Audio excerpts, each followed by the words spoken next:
സഹകരണ സംഘങ്ങളെ തകർക്കുന്ന സർക്കാർ നയങ്ങൾക്കും അവകാശ നിഷേധങ്ങൾക്കുമെതിരെ കോഓപ്പറേറ്റീവ് എംപ്ലോയീസ് ഓർഗനൈസേഷൻ 19-ന് സെക്രട്ടേറിയറ്റ് മാർച്ച് നടത്തുമെന്ന് ഭാരവാഹികൾ അറിയിച്ചു. സഹകരണ ജീവനക്കാരെ DA കുടിശ്ശിക, അത് ഞാൻ ശമ്പള പരിഷ്കരണത്തെ കുറിച്ച് പറഞ്ഞതുപോലെ തന്നെ സഹകരണ ജീവനക്കാർക്ക് DA കൊടുക്കേണ്ടത് അതാത് സ്ഥാപനങ്ങളാണ്.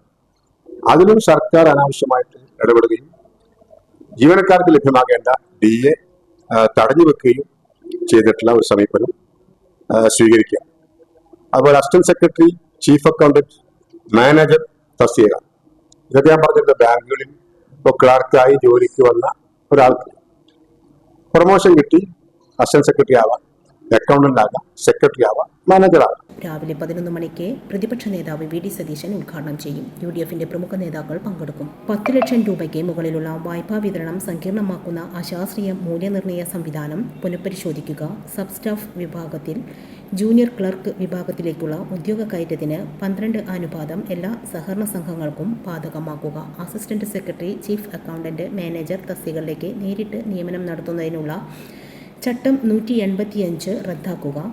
സഹകരണ ജീവനക്കാരുടെ DA കുടിശ്ശിക മാർച്ചിന് മുൻപ് കൊടുത്തു തീർക്കുക. ശമ്പള പരിഷ്കരണ കമ്മീഷനെ അടിയന്തരമായി നിയമിക്കുക.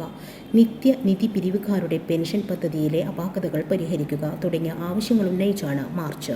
രാവിലെ 10:30-ന് പാളയം രക്തസാക്ഷി മണ്ഡപത്തിൽ നിന്നും മാർച്ച് ആരംഭിക്കും. Sahara golden diamonds, Kottappadi, Malappuram. Phone 9744 912 916.